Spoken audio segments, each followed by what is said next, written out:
I'm privileged to be here with the OG again, Richard Farleigh. We are watching, so I understand, this is the third episode in the new season, is that correct? It says that on the screen, so I'm guessing that's right. Yes, so yes. I've got absolutely no idea what we're watching. I haven't pre-watched it. I'm presuming you haven't pre-watched it. I am dangerously living here because I seem to have the remote in my hand, and I know that that does not belong to me. So, well, I don't mind. I mean, I daren't. You know, it might be a better thing. I mean, last time we had a lot of people interested in watching us or watching you. So I had the remote, but why don't you take the remote? No, I daren't. I daren't. Right, it's okay. my gift to you. I know where power lies, and it doesn't Okay. lie with me. So yeah, well, let's give it a go. Let's see. Let's see what the episode's about. Students have uni days, Key workers have blue light card. and now new parents have Cubby. I'm Tanika, this is my sister Olivia, and we're the founders of Cubby, the money-saving platform for new and expecting parents. We're here today to offer you a 10% stake in our company in return for £50,000. Cubby works in a similar way to other multi-million pound discount platforms, offering verified new parents exclusive discounts across their favourite brands. Are they a big thing, discount apps? No idea. So I guess for me, you know, like if you're looking at that, you think they've been around for a long time, haven't they? Yeah. So I'd be wanting to know, you know, of the other discount cards, which I don't know much about, but I'd be wanting to know of the other discount cards, how many of them cover your 100 retailers? Yes. Yeah, So if I get a Revolut or any of those sort of points Are they cards, everywhere? Are they you know, everywhere? so are they exclusive? Yeah, exactly. You know, and are they big names or are they just some little corner shop? In I the middle agree. of nowhere? I agree. So at the moment, what's the revenue on this? Here we go. What does that look like? Yeah, so we do consider ourselves pre-revenue. So the year ahead is our year one. We're looking to generate £20,000. Year two, we will generate £160,000. Revenue. In revenue, yes. Revenue, yeah. And year three, we'll start making a profit. So we will generate £600,000 with a profit of £190,000. And excitingly, looking ahead to year five, we're looking to generate £5.5 million pounds. Write that down. Write all that down. Write it all down. I'll tell you, there's one thing I take away from that. Pre-revenue. Absolutely right. The rest of it, you know, 20,000, and then it went to 20 million to 5 million. You know, so what? That's a pretty good growth curve. I mean, To be honest, it sounds like one of my early business plans, quite frankly. It's like, I mean, I've seen 100,000 of those sort of business plans. We haven't got anything yet. The first year's going to be, you know, we'll do that. That sounds plausible. And then in year 4, we'll do 5 million and we'll conquer the world. I think this valuation's very rich. Our brands on board are much broader than just baby and kids. That's such a small element of we want to offer discounts across everything. So whether it's your takeaway or your jeans for you or your new computer, it's anything. Too complicated. Well, it's a model that works already for student discount. So with all due respect, you're focusing on newborn babies and you're talking about everything. Gee, you see, We're not focused. there's a difference We're not between the focusing on target new market babies. and the We're product focusing that on you're that serving period to the of time target Where a market. new mum Yes. has had a I think baby, he's- she's lost who she Well, is, she can't go to her favourite coffee. It's kind of strange because they've come on with a business, and you know, I'd be testing where they're getting their numbers from and how they got those customers, or you know, those people downloading the app, etc. And the social media following, what they do. I'd be testing all that rather than proposing my own business. Such a good idea, then to go and start your own. this is like a movie. This is like a movie with no script, and you have another job, and you've got a dream, but at the end of the day, back to reality, and the reality tells me you're going to need a lot of money. I don't think we will. Point of difference. We know how much money we think we'll need, and this is why we focused on a small niche. This discounts element of our business has super high profit margins. You're fantastic, but the reality is, how do we She's getting quite angry with take this from where it is today to a proper business? Yeah, absolutely. And how do you take that leap and commit yourself full time to this? That's You have to take the lead. You know, you were saying they've got good skills. Yeah. Okay. Whenever I've seen someone come from a big company into a small one. Yeah. I've never seen. I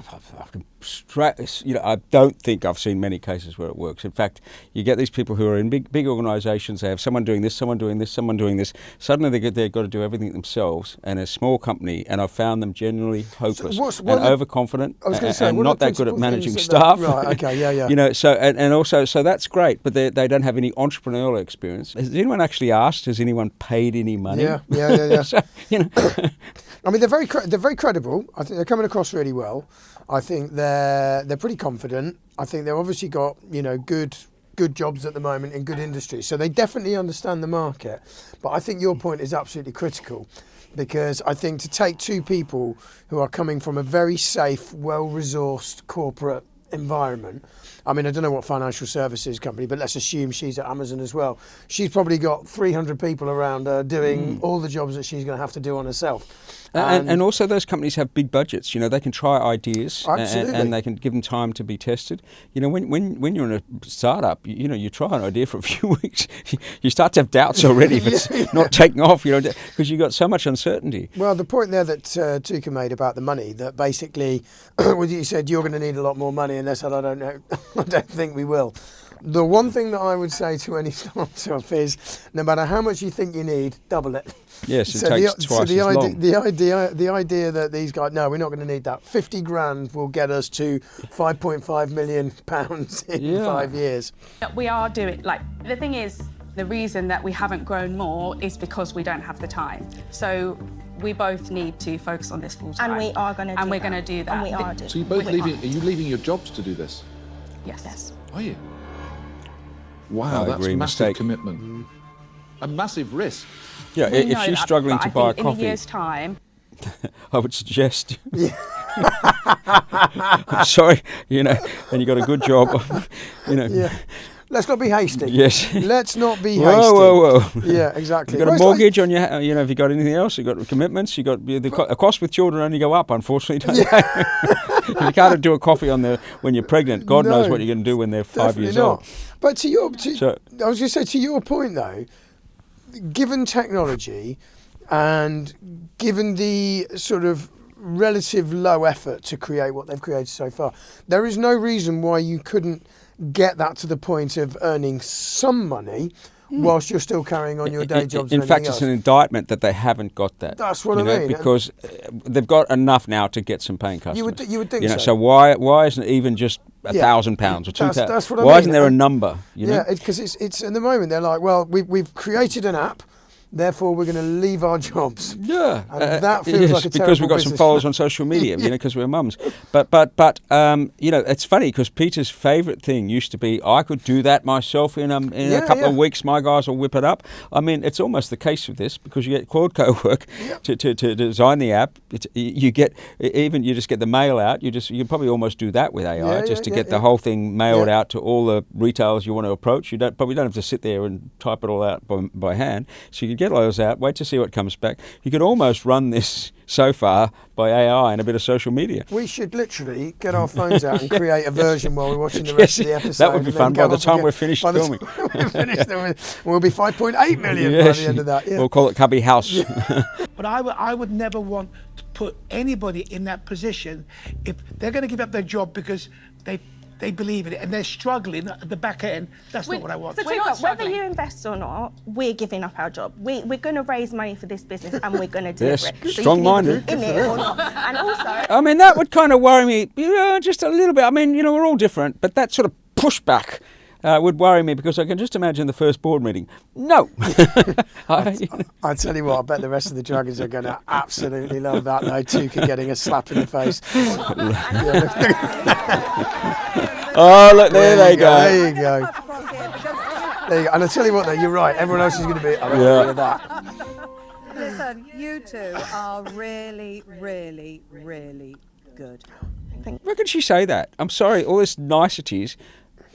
What have they done? We know. Why are they good? What defines good or bad? It's a nice presentation. From the previous Dragons that Den it's a charity Watchalong, show It's now. a charity show. So, you know that. Don't how much do you want? Exactly. Get the checkbook out. So I'm just wondering who's going to be chucking the cash at them.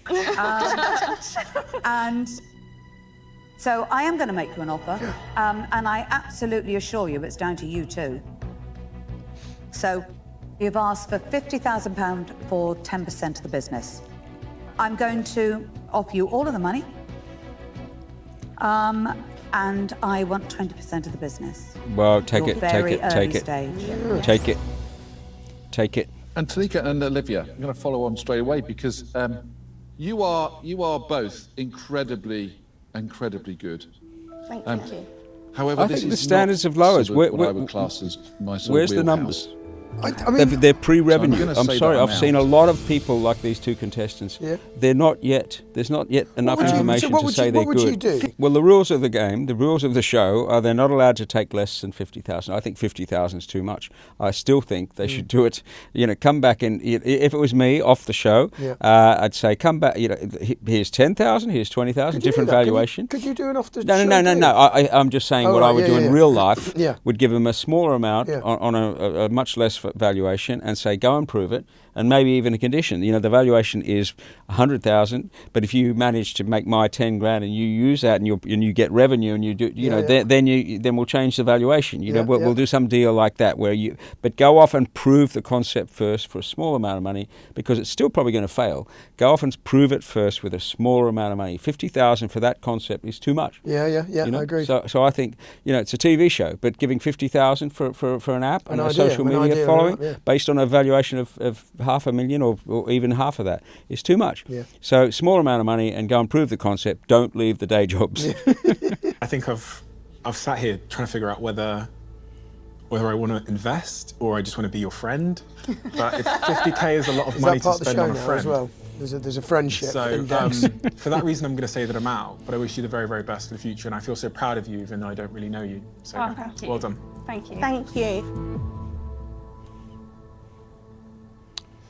The thing is, when they praise all these contestants, they don't put any bad ones on.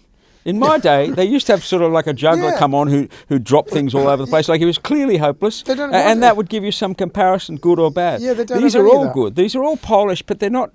It's a substance. They've all gotten very well. They're all well spoken. They're all well dressed. They all know what they're talking about. It's a neat, slick presentation. The presentations have got better, but the detail has gotten less. You can get brilliant people who aren't very good at presenting. It's not a measure really if they're it's more about what they're saying, and sometimes you've got to look past, even if they're stumbling or they're making a few mistakes. I mean, look at Levi Roots. He was out by a factor of 1,001 in his numbers. Or I've invested in something else where the guy forgot to put his egg in his egg cooker. But people make mistakes. But you've got to look beyond that, because there might be something really underneath it. Here we're getting a very slick presentation, but no one has asked how much they've spent so far, what their competitors are, how many of those 100 retailers, how many did they have to approach? Did they approach 100,000? They got 100? Or is it every single one? How did they? And also of those retailers, how many other apps can use those retailers? Because probably the retailers sign up for them, but sign up for everything else. Well, that's the point. Is there anyone else doing kids, discount cards? All those questions have not been asked. It's gotten very superficial, but praising them is fine. They've given a good presentation, but there's no detail. Hello, Dragons. I'm Louise. And I'm Kate, and we are the founders of Craft Crumb. We're on a mission to make home baking more creative, more connected, and way more fun. We're here today looking for £100,000 in exchange for 3% of our business. Bloody hell. Louise and Kate, first of all, congratulations. Thank you. What a gorgeous business. I love the branding, I love the animals, the creativity, the fun side of it. Help me understand about the actual product itself in terms of the cookie that is made, because I'm looking at your ingredients and I'm seeing flour and caster sugar. Do you have a range with slightly healthier alternatives? Has she got any kids yet? Sorry, you've got this one over here with this. No, you can only have the brown flour, no sugar. Now, I can understand the intent, but not necessarily the practicality. But also, I mean, I know that we are, of that sort of world where it's straight in with the, the vegan versus the non-vegan, everything. But this is a business show. And if you're on the panel, is your first question about this 10-year journey where they're in every single supermarket, they've got all of these things, they're after 3% for X month, or is it about the flavour of the cookie? Yeah. I'm fascinated how they've made so much it's been 10 years, but they've made fantastic progress. Yeah. So, Tesco, to get on the Tesco Accelerator Programme is no mean feat. No mean feat at So all. I'd like to know how much they're selling, and why do they? What are they raising 100 grand for 3%? Why do they need 100,000? Would still like to know how much their sales they have every year. That would be nice, because if you know nothing else, and you're trying to value a business that's been going for 10 years, then you either ask about how much profit are you making, and that and then you multiply that by 10 or 20, depending on what it is, or how much sales you have. And they're the first. If I could ask one question, and I was only allowed one question, it would be about how much money you're taking in. It wouldn't be, can we make it without sugar? So that question has to be asked early on. 100,000 for 3%. You must have knocked it out of the park. This must be a great business and making lots of money. So tell me about that. What's last 12 months? What have you turned over? Here we What's been go. your net profit? So last 12 months, we turned over 1,065,000 with a net of 66,000. Oh, okay, that's all right. So it's 3 times sales, which, if a growing business sounds reasonable. Off the top of my head, sounds reasonable. Way better than the other one at 500,000 with no sales. Yeah, these seem pretty established. There's something going on here. They're going to find something. And the year before?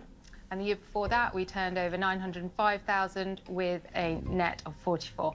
Oh, hang on, that sounds a bit flat, doesn't it? 900 to a million?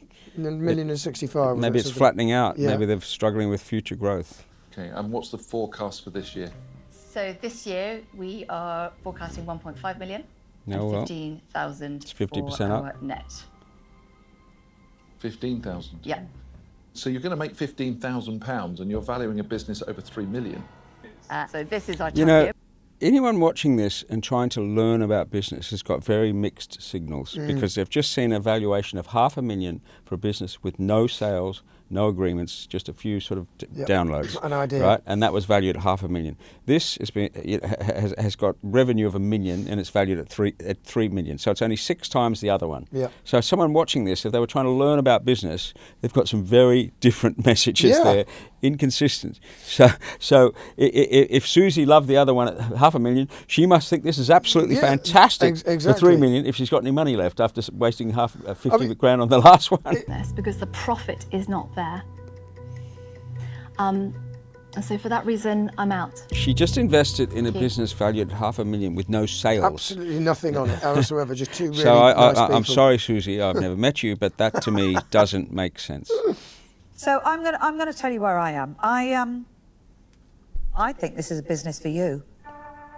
And it's sometimes businesses do take a while to grow. It can take some time to do that. And then suddenly you wake up and think, oh my goodness, we've really got something here, which is what I suspect happened to you. It started off as, well, let's do it, let's make a bit of money. And now you're thinking, wow, we can do this. But I think it's for you. You're smart. You can do it. You've done it already. You're good. I think you'll have a great business. But I won't be investing. That doesn't make any sense. I think what she's saying is, I'm not investing. I think she's saying you should invest in yourselves. Yeah, back yourself. Well, no, maybe they do need money to increase output. It's like, thanks for coming on, but you've just It's called working capital. Maybe they need some. Yes, exactly. Well, if they've only got 15 grand between them, I think the big question that was alluded to there, though, which has not been even touched on, is the 10 years. 10 years isn't necessarily a long time to be in business, but there's a lot that goes on in those 10 years of pivots and changes and contracts and stuff like that. You would like to understand why it's taken them 10 years to get to, because if they're teetering around $1 million now, if they were 5 years ago at like a few hundred grand and it's just gradually been about getting the contracts, and the contracts take a long time to get over the line, but you kind of think 10 years, 100 grand, it just doesn't feel that it kind of stacks up for me. So I don't think I can understand the reason why none of them wanted to invest in it, but I don't think any of them have actually said the reason why they wouldn't invest in it. Maybe it started out of a kitchen. Maybe the first 5 years were just, playing around with different formulas and, trying to get the packaging right, doing it as a hobby, and then it, so you don't know. Yeah. We haven't really dug into that business, but there's an inconsistency between the last one and this one. We're trying to make off-grid toilets more convenient. Everybody poops. Yeah. There's no going back now. Have they just said what I think they've just Portaloo. said? What did they say? I think they basically said something about everybody poops. I think we're about to watch. Okay. Well, hopefully they talk about animals, not humans. I don't know. really Let's don't find know. out. I think we've no, that looks like a toilet seat. Oh my God.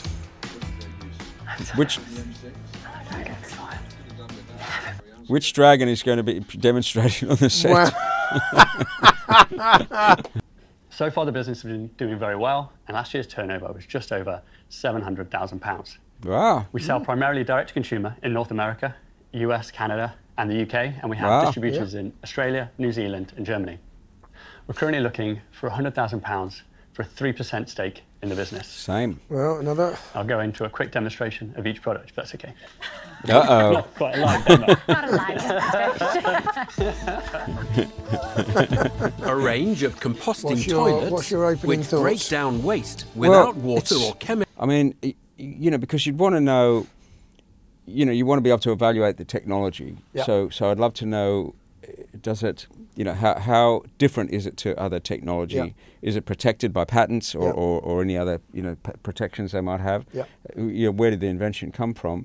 What's the nearest competitor in terms of something else? You know, what's it replace? Is it 10% better than what's out there, or is it 50%?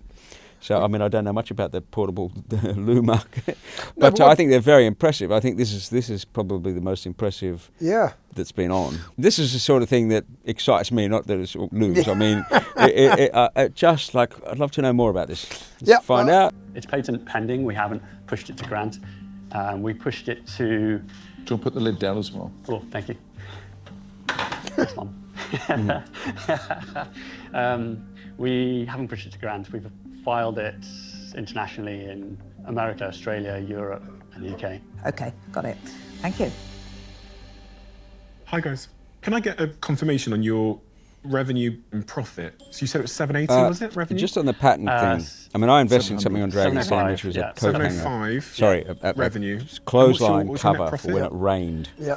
And one of my questions was about patents, and he said he had a fundamental patent, and I took it at face value. But it turned out that the patent was just on a clip, you know, as a patent application for a clip that held it on. It wasn't the fundamental, or no one else can put this over the top of a clothesline. And, you know, with patents, you've really got to ask. I mean, that's where it's hard being a dragon, because how much can you really dig into what is that patent? What, you know, you could be there. This is the sort of thing that really needs 3 or 4 days of due diligence to decide. Yeah, and it's very hard in the 40 minutes that they would have without the editing.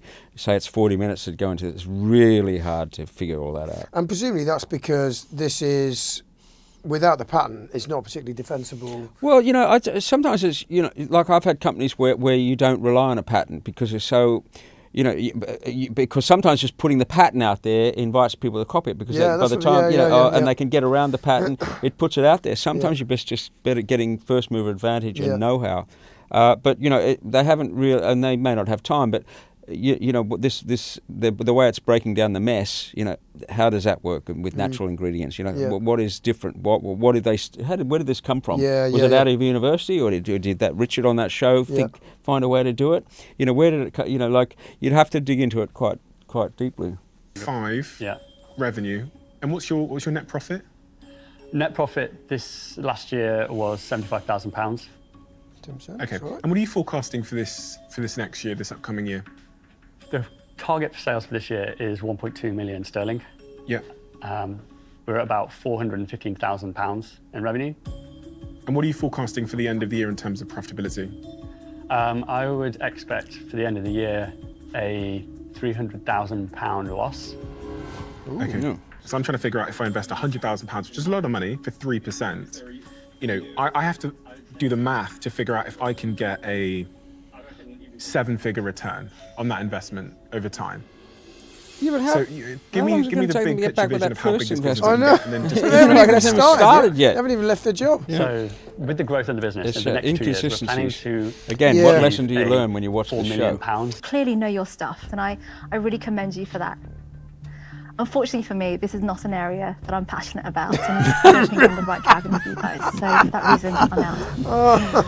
Yeah, but when you go on as a dragon, you know, like when you're just investing in the stuff you're passionate about. Yeah, I mean, I invested in a sauce, a freaking egg cooker. I mean, I wasn't particularly passionate about those. I can't say I'm passionate about crap in a bowl. No one's going to be passionate, but they've done very well. I think this is the best presentation. I think it's a really good presentation. And no one's even making an offer. Okay, I'll put in, $100 grand, but I want 10%. They're not even making an offer. That goes back to the last one as well. It's not a sexy product. But, there'd be some explanation. They got 700,000 of sales. Yeah. I mean, that's not chump change, is it? They've sold a lot of these things. Yeah, exactly. So that's data. These things do sell. Someone's buying them. Someone's changing their design.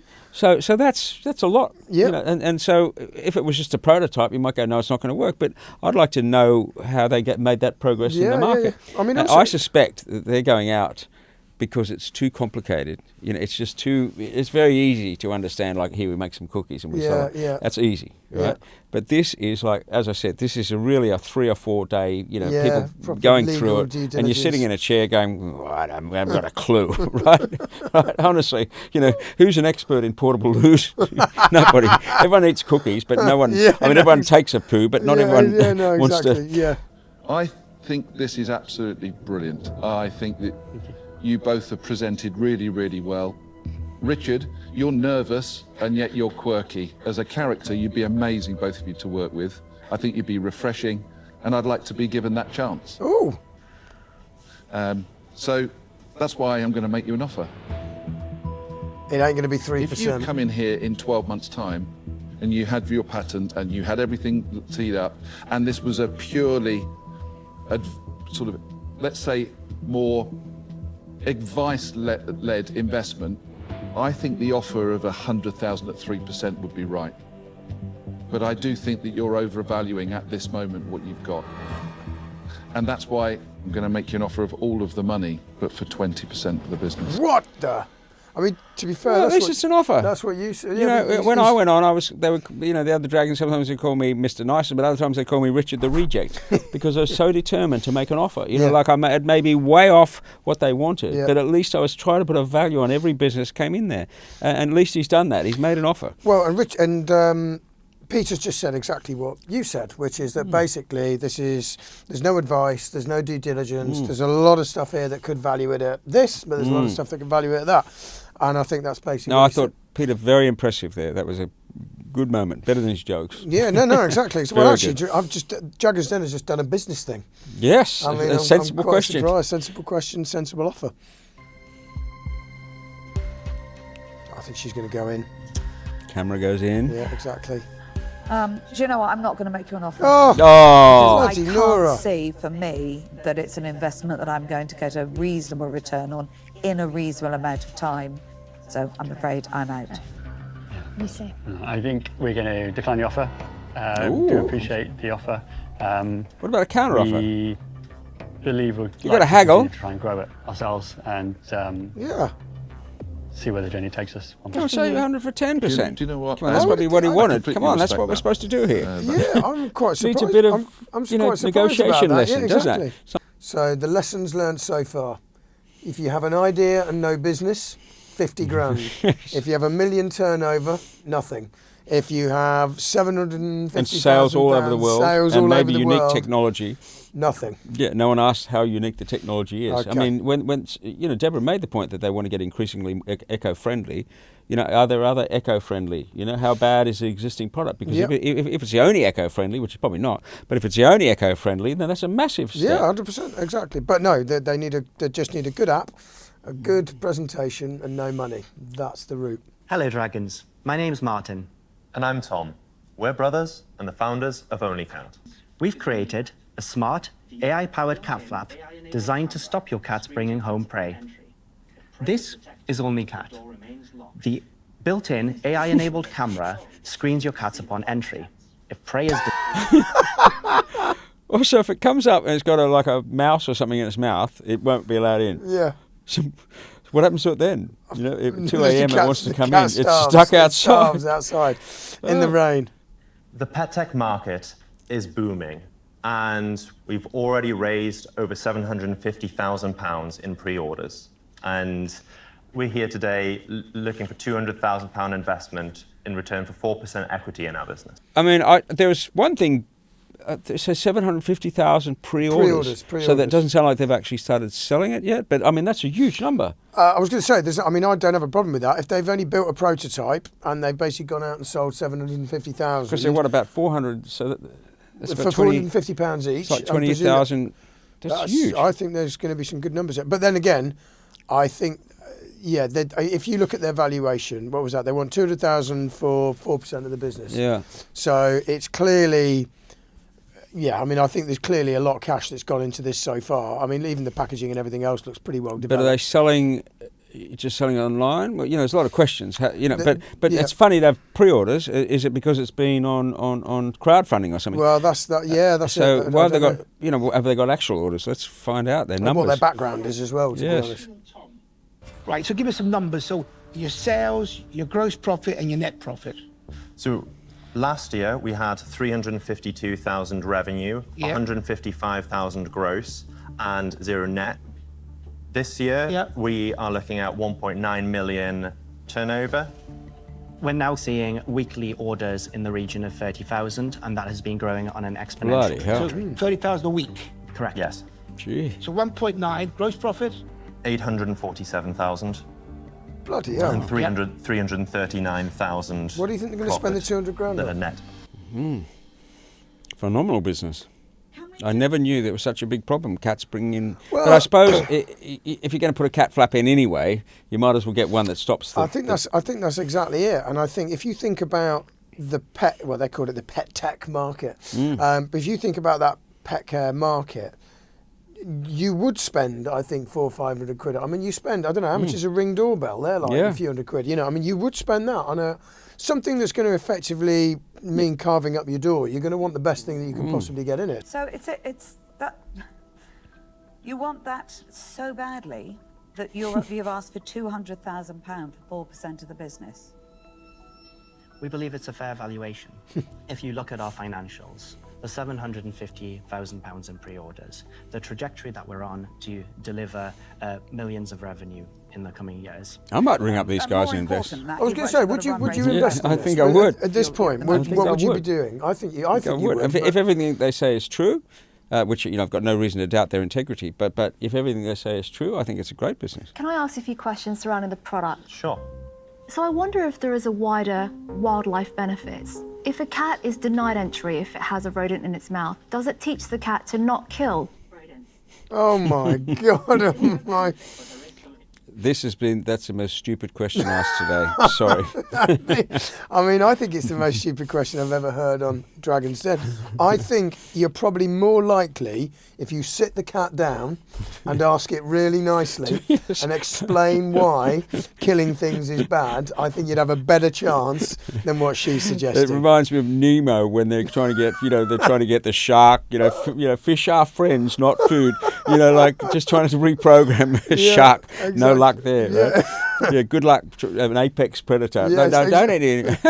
It's an excellent point. Oh, right, okay. Yeah. Now we're going to debate whether the cat is going to... The cat is going to train with cat training. Nothing about where the money is spent, all this other stuff. Will it train cats? Retrain the cat? Will it train cats? We've seen a steady reduction in the attempts to you've bring seen, prey home. I'm looking for data. Right, so this is field data based on a deployment of 2,000... Just observation. Well, sorry, I had to challenge it because that's not initial data. Sure, it is data analysis based on... There's an anecdote and then there's the data. Deborah reminds me of so many school teachers. Who was bringing prey in 3 or 4 times a night after installing. It's not the unique selling point. Will a cat learn? No. Cat's not going to learn. I'm sorry if he's saying yes. It's only because he's trying to keep her happy, right? The cat's not going to learn unless it's a 3-month-old cat. It's not going to learn. Even then, it's not going to learn. But at least you don't wake up with a dead rat next to your bed. What I don't understand is that this started out as a decent pitch with 2 smart people, and the Dragons have now turned it into a question of whether you can teach a cat. Yeah, we've gone down this rabbit hole, as they call it. Rabbit hole, exactly. Well, maybe you could teach a rabbit more than you can teach a cat. I don't know. Slightly peripheral. Jesus. Commend you for what you have created. I think you're both obviously very, very clever, and I definitely see scope for growth for this, and I see success in the future for the 2 of you. I think for me personally, £200,000 for 4% of your business is a big ask. Yeah, not like $500,000 for the first business, which had nothing. But you know, when they, it's almost like the compliments. When you're so good, you're this, you know it's coming. Yeah, it's coming. It's definitely coming. It's not me. It's not you. It's me. It's coming, isn't it? Yeah, it's coming. I think you've got a very small opportunity at your price point and your point of entry. Very small. This is a product that's going to be not only specific to people that have cats, it's also specific to people that have got a lot of money. So I'm going to wish you well on your way. No. There's not worth going for that. I've never seen a cat. Have you seen First Class on Airways? Have you seen Rolls Royces? You know, sometimes people can make money out of that part of the market. I think this is one of these episodes. I think you would definitely have invested in. I think you would have ended up working with these guys. Yes, they impress me the most. That's what I mean. They're very much. But I am also a sucker for clever people. Well, that's what I mean. I know they're very much in your wheelhouse because they're smart people, they're tech focused, they've got a good business plan, they like ridiculing stupid people. I mean, it's literally they've held back. But you know, where these pre-orders, I mean, the sales are out. Well, they haven't really got 30 grand a week. They've proven that there is a market for this. I agree. You know, so making that it's too expensive, it's obviously not. They've proven there's a market. So what else can they do? So I'm going to make you an offer. They're not going to like it. This is going to be a great offer. This is going to be a really great offer. No, it's going to be a fantastic Are you excited? offer. I'm really excited. I think it's No, because it's Yeah. We're at the edge of our seats. It's an unbelievable offer. You just wait for this one. Drum roll, please. Don't take all day. Yeah. You've asked for 200,000 for 4%. I'm going to offer you all of the money for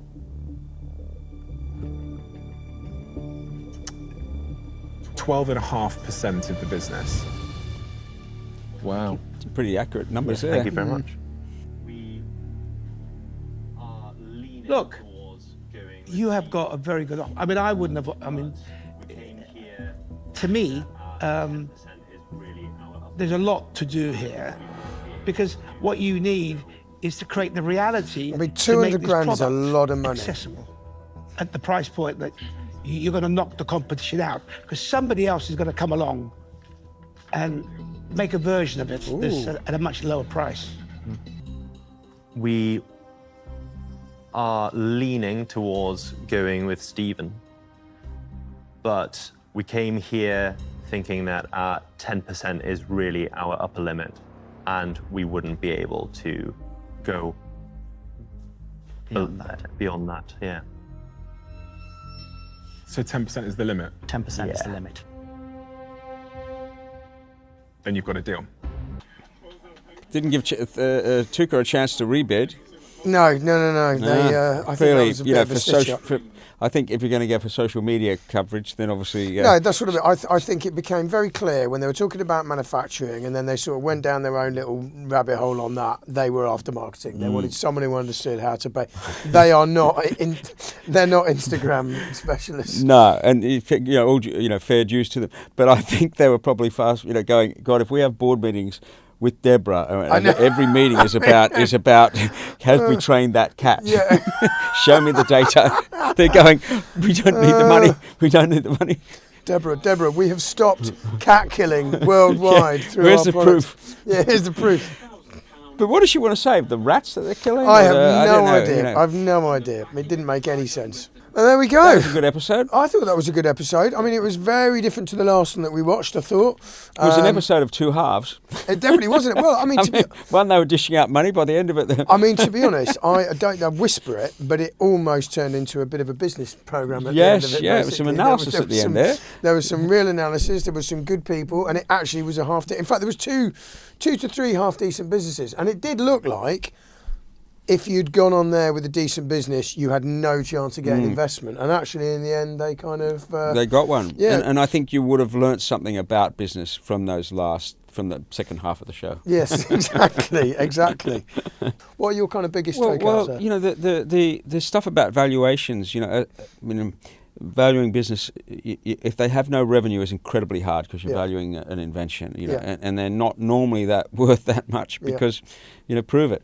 And then you've got revenue, and then if they become profitable, you know, you've got different multiples. And, you know, people used to talk about 3 times revenue. So if you've got $500,000 revenue, your business is worth 1.5, or 10 times profit. And obviously the which is a price earnings ratio, to, you know, multiplying by profit, and that varies with interest rates. When interest rates were very low, you know, you were on a very high, because effectively you buy the business and it's like paying you interest. So if a business is paying you 10 grand a year, then, you know, how much would you need to stick in the bank to make that 10 grand? And when interest rates move, that amount you need in the bank changes. And oddly enough, so price earnings ratios are linked to interest rates.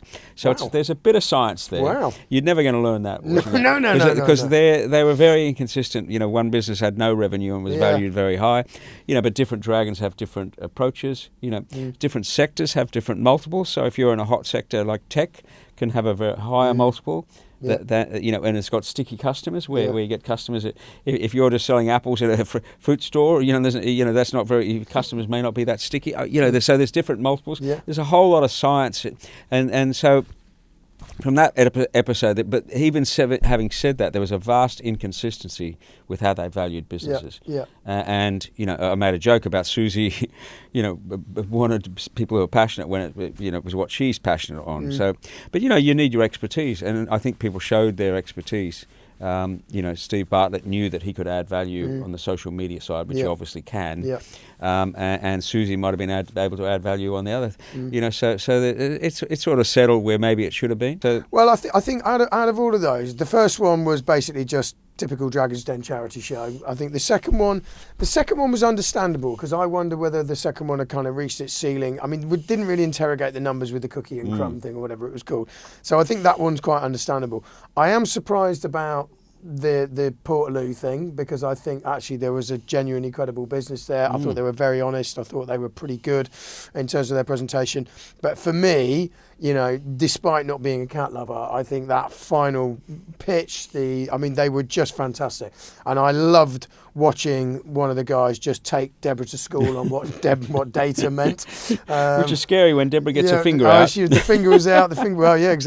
Exactly. So they were, yes, it was always good to see that happen. But yeah, no, I thought that was a good episode. Yeah, I think there could have been a little bit more about the nearest competitor, you know, about, you know, what else is out there. But, you know, it's TV, so, you know, and I think it was enjoyable to watch and educational in its way. It was. I think people genuinely will have taken something out of this week, so well done. Well done. Good on you. That was fun. Thanks for inviting me back. See you this next has time. Been, excellent. You've done See well. You later. Cheers, Rich.